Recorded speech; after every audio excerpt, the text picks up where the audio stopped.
안녕하세요, 마웨입니다.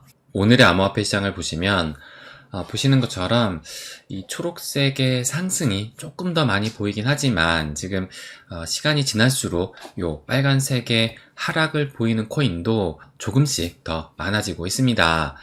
그래서 아마 여러분도 아실 거예요. 어제 저녁만 하더라도 그 분위기가 또 괜찮긴 했었거든요. 그래서 어제 이 버거타임 때 이렇게 그 상승의 흐름이 나오면서 지금 보시는 것처럼 108.9K까지 상승을 했는데 그런데 오늘 아침에 지금 7시가 지난 이후로 해가지고 갑자기 이렇게 좀 급락이 나오면서 현재는 106.9K까지 하락을 한 상황입니다. 그래서 오늘 아침에 좀 이런 롤러코스터의 이런 장세가 나왔다는 것인데 그렇다면 왜 이런 흐름이 나오게 됐느냐? 그러면 제가 이 기사를 또 보여드리면 이게 오늘 오전 아침에 나왔던 기사거든요. 그래서 이 트럼프가 모두 즉시 테헤란, 그러니까 이란의 수도를 떠나라 라고 하면서 대피를 촉구를 했다라는 이런 소식이 또 전해진 겁니다.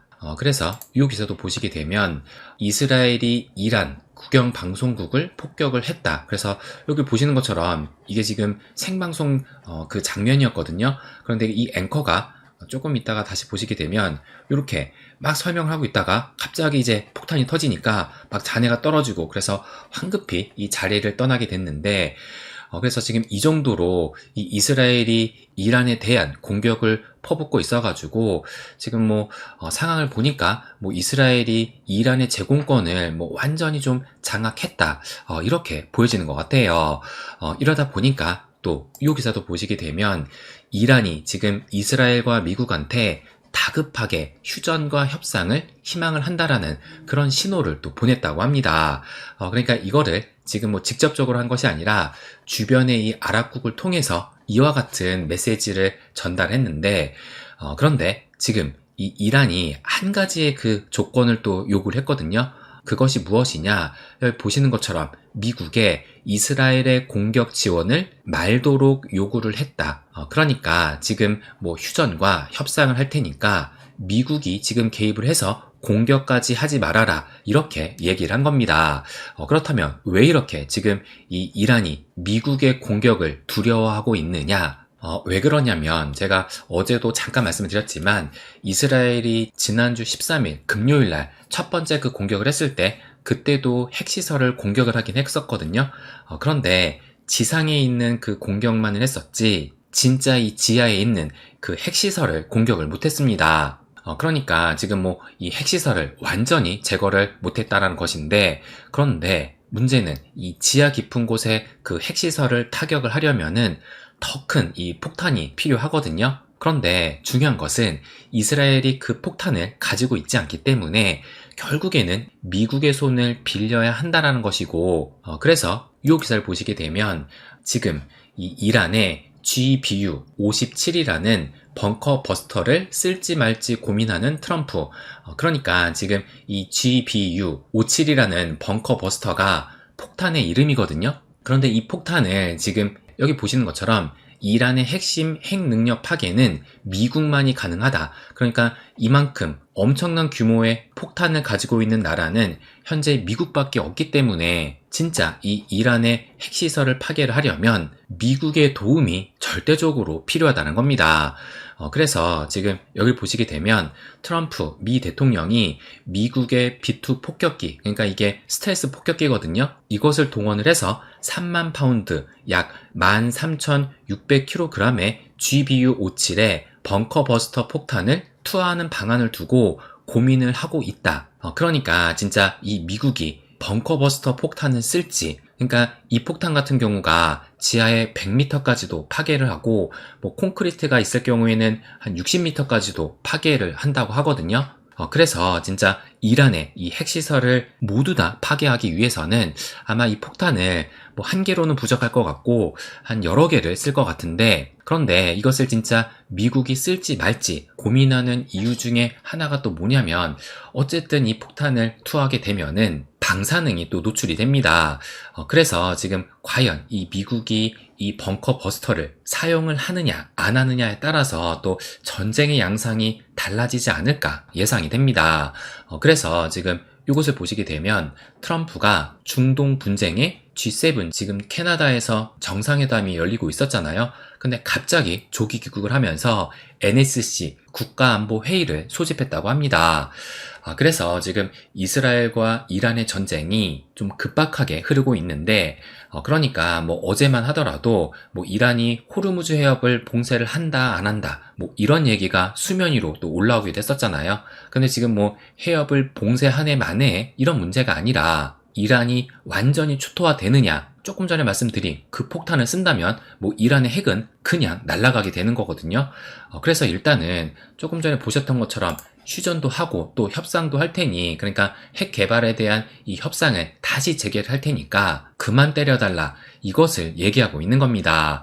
그래서 지금 제가 봤을 때 이란의 가장 큰 이 위기가 무엇이냐면, 일단 이스라엘은 그 뒤에 지금 미국이 또 지키고 있잖아요. 근데 이란 같은 경우는 뭐 중국하고 러시아가 좀 목소리를 내긴 하지만 적극적으로 나서질 않습니다. 그러니까 만약에 진짜 이 중국과 러시아까지 적극적으로 나가게 된다면 이것이 큰 전쟁으로 또 확대될 수가 있을 텐데, 아직까지 그런 상황은 아니라는 거예요. 그래서 지금 이 이란은 고립될 수밖에 없는 것이고, 그렇기 때문에 다급하게 지금 휴전과 협상을 희망하고 있다는 얘기인데, 그래서 또 이 기사도 보시게 되면 이스라엘과 이란의 전쟁이 몇 주 이상 지속될 듯 하다라는 기사가 나왔지만, 저는 생각 외로 좀 빨리 끝날 수도 있지 않을까 생각이 듭니다.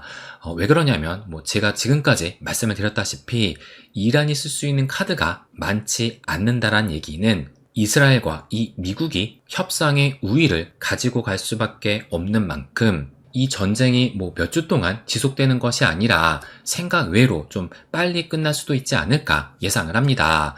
그리고 또 트럼프 입장에서도 질질 끌어서 좋을 것이 하나도 없거든요. 오히려 질질 끌게 된다면 뭐 유가만 상승하는 그런 상황이 또 놓여질 수도 있고, 또 지금 트럼프한테 이 남겨진 과제가 이 전쟁뿐만이 아니잖아요. 이 관세 이슈도 계속 또 진행되고 있기 때문에 일단 이 중동 이슈도 최대한 빨리 좀 끝내려고 하지 않을까. 그런 것을 본다 하더라도 이 전쟁은 생각 외로 좀 빨리 끝날 수도 있지 않을까, 저는 이렇게 또 생각을 합니다. 그래서 여기 보시는 것처럼 직접 공격을 하든 아니면 협상을 하든 트럼프만 끝낼 수가 있다라고 하는데, 이 말이 맞거든요. 조금 전에 말씀을 드렸던 진짜 이 벙커버스터를 투입을 해서 완전히 핵시설을 파괴를 하던가 아니면 협상을 통해서 핵을 포기하게 만들던가, 어쨌든 이 트럼프만이 끝낼 수 있기 때문에 트럼프 입장에서 고려를 했을 때 이 전쟁을 질질 끌기보다는 최대한 빨리 좀 끝내려 하지 않을까, 저는 이 부분을 예상을 하고 있습니다. 그러면 이제 요 비트코인 일봉도 보시게 되면 지금 보시는 것처럼 어제 일봉이 지금 이 윗꼬리를 좀 길게 달면서 그 상승분을 상당히 오늘 오전에 반납을 하긴 했지만, 그럼에도 상승을 마감을 한 것이고, 그리고 의미가 있는 것이 어제 이 상승으로 인해서 요 21선을 또 다시 올라서게 됐거든요. 그리고 또 어제 이 미 증시는 어떻게 흐르게 됐느냐, 보시는 것처럼 지금 다우존스, S&P 500, 나스닥 모두 상승으로 마감을 했는데, S&P 500은 거의 1%, 나스닥은 1.5%로 괜찮은 흐름을 보였던 겁니다. 그런데 이제 요 선물 시장을 좀 보시게 되면 아무래도 오늘 아침에 또 트럼프가 이 테헤란을 떠나라 라는 긴박한 메시지를 전달했었고, 또 긴급회의를 개최할 정도로 지금 중동의 이슈가 다급하게 흐르다 보니까 현재 시간 이 선물 시장을 좀 보시게 되면 3대 지수 모두 0.4%, 나스닥 100은 0.5%의 요런 하락을 보이고 있습니다. 그런데 뭐 0%대 하락이기 때문에 이것이 시장에 뭐 충격을 줄 만한 그런 큰 하락은 아니라는 거예요. 그래서 요 S&P 500의 일봉 차트를 보시게 되면 어쨌든 어제 1% 가까이 상승을 하게 되면서 이제 요 사상 최고가까지는 대략적으로 한 1.9%의 이 상승이 필요한 상황입니다. 그런데 또 지금 중동 이슈 때문에 이 선물 시장을 본다면 뭐 오늘 재차 하락이 나올 수도 있지만, 그런데 또 중요한 것은 뭐 미국이 폭격을 진짜 하든 아니면 이란과 협상을 하든 어쨌든 어떤 방향으로든 결정만 나긴 한다면 이것은 다시 불확실성의 재고로 볼 수가 있기 때문에 그 이후로는 재차 안정을 찾으면서 이 시장은 상승으로 다시 좀 전환될 수 있지 않을까, 저는 이 부분도 예상하고 있어요.